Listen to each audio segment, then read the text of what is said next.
What's up, YouTubers? So before we get started with this video, on first take, they're going to be talking about, did Tom Brady have the best postseason run by a quarterback? So let's see what they have to say about that. Let's go to Tom Brady now. He has 3 road wins, fellas. Yeah, it's that bad, Jeff. Threw 10 touchdown passes and won a Super Bowl and 1 postseason in Tampa during a pandemic, mind you. And oh, by the way, beat Drew Brees, Aaron Rodgers, and Patrick Mahomes along the way. Max? Yes, this is the best postseason run. I mean, he beat pretty much 3 Hall of Famers. Aaron Rodgers, Drew Brees, and Patrick Mahomes. Definitely, that's the best postseason run by a quarterback. Was this the best playoff run by a quarterback ever? No, it's clearly not, but it's way up there. But there were 2 runs better than this one, clearly. And both times the Clearly, I seriously doubt that. guy beat Tom Brady in the Super Bowl. And that's from Eli Manning. Guys like Jeff Saturday looked at this Bucs team and said, that team's going to go to the Super Bowl. I love this team. Both sides of the ball before the season started. No one was saying that about those Giants teams, right?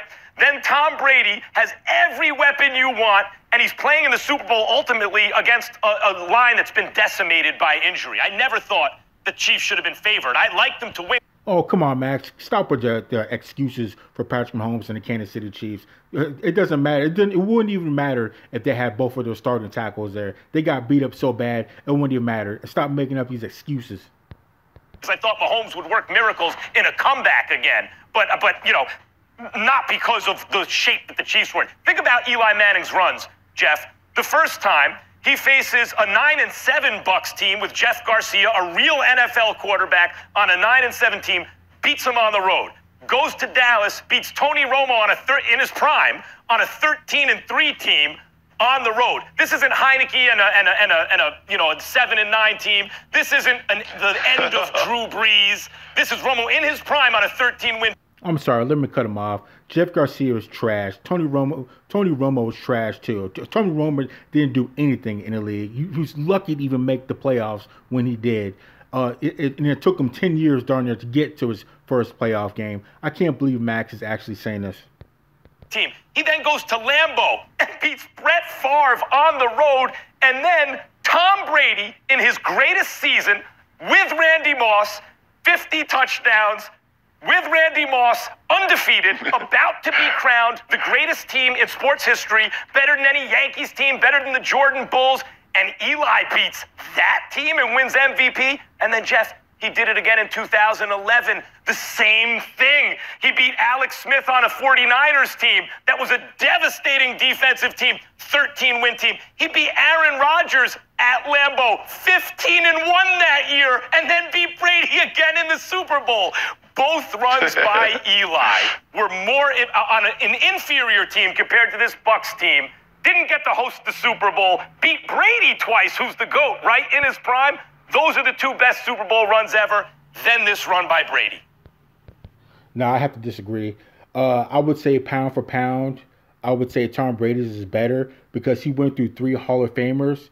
You know, Eli Manning didn't have to go through 3 Hall of Famers. I mean, he went through Jeff Garcia, he's not a Hall of Famer. He went through Tony Romo, definitely not a Hall of Famer. And a couple, I'd say Brett Favre is definitely, as we already know, and obviously Tom Brady. But I don't know. Eli Manning's going to have an asterisk by his name because I hope he makes the Hall of Fame because he beat the GOAT twice. He beat Tom Brady twice. So what does that mean for Eli Manning? Does that mean Eli Manning is the GOAT? Eli Manning messed everything up for Tom Brady and the GOAT talk because how are you going to be the GOAT and you get beat? Well, he lost 3 times, but he lost twice to one guy, Eli Manning. So what does that mean for Eli Manning? Is he the GOAT? I don't know. This is really weird. This is a hard discussion to have. But I would say that Tom Brady's run this year in the playoffs is better than Eli Manning's, even though Eli Manning beat him.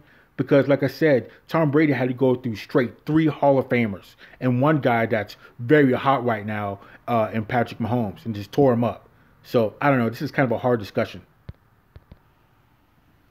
I like how you tried to sugar me in with this, Max. You tried to bring a Manning in. Not my Manning, but you brought a Manning in, which I appreciate. You know what I mean? I give you some points. I like the style. You know what I mean? But I can't. I'm gonna stick with Brady right here now, and which is hard for me to do. You know this is difficult for me to do, but I will say, and the reason I said this is because the way that historians, guys like yourself, will frame this is he went on the road. He beat, to your point, he beat a poor quarterback, but a very good front seven in Washington in the playoffs. Then he goes and beats Brees, the team that had beat them twice during the season, beats them at home against another exceptionally good defense and the New Orleans Saints. Then he goes to the MVP's house and beats Aaron Rodgers and Green Bay in Green Bay, and then caps it off with the baby GOAT. That's your name, not mine. You know I don't do the baby GOAT nonsense. But the guys that everybody's already crowning to be the next GOAT, and that's what you call them, and he beats them, I mean, handily.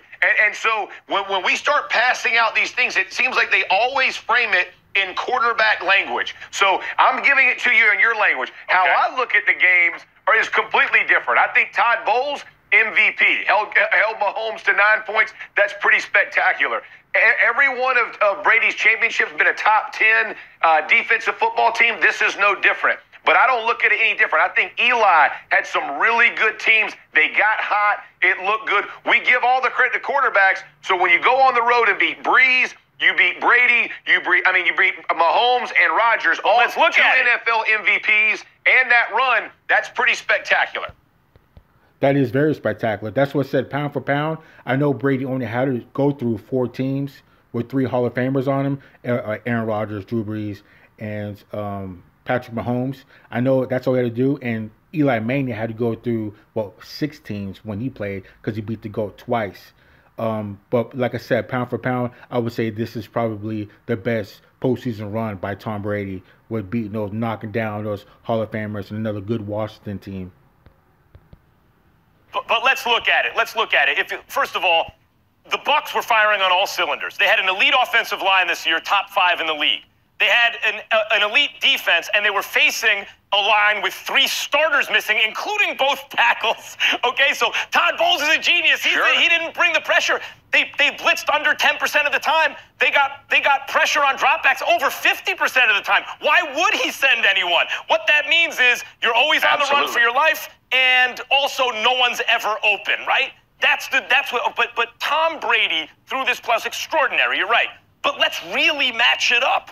You know, Eli beat a 10-win Matt Ryan team on one of the runs, followed by a 13-win defensive juggernaut in San Francisco with Alex Smith as the quarterback, followed by Aaron Rodgers, who was 15-1, not 13-3 this year.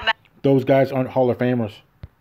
Max, that was 15-1 followed by Tom Brady himself. Guys, that was Tom Brady. That was the second run. You put both times. You put Romo, Alex Smith. You put all these guys in the same category. You just said, just say the names. Okay, Max. let's do it. Hold on. Brees, Rodgers. Let's do 07. Okay, let's Brees, do 07. No. But, just say the names. No, just wait. Just humor me Jeff here. Go. No. But this is Jeff. Brees, this is Rodgers, Mahomes. I mean, like Romo, Alex Smith, I don't care what the team is. I don't care what, let's just lay it out. That's 2 different years. We can't put those guys in the same category. Don't get it twisted. This is 2 different years we're talking about because Eli did it twice better than Brady just did it. It doesn't matter. Those quarterbacks still don't average or add up to being an Aaron Rodgers, a Drew Brees, or Patrick Mahomes. At a time, Jeff Garcia over Heineke. We both agree. If you're looking, in the boxing world, Jeff, I know all about this. People try to get you shiny names on your resume. You got to know when they fought. So the bottom line is Romo for the 13-3 Cowboys was a better quarterback that year than Brees for this Saints team. I think everyone would agree. That Romo was better than this Brees. And then that Favre at Lambeau was a stud on an excellent team. And then what caps it all off, Jeff, what really outweighs it, Mahomes is great. His line wasn't there. Like he had no offensive line. Excuses for Patrick Mahomes. Brady was on the greatest team of all time. It was in his prime, having his greatest season that Eli beat. But that's just one of the runs.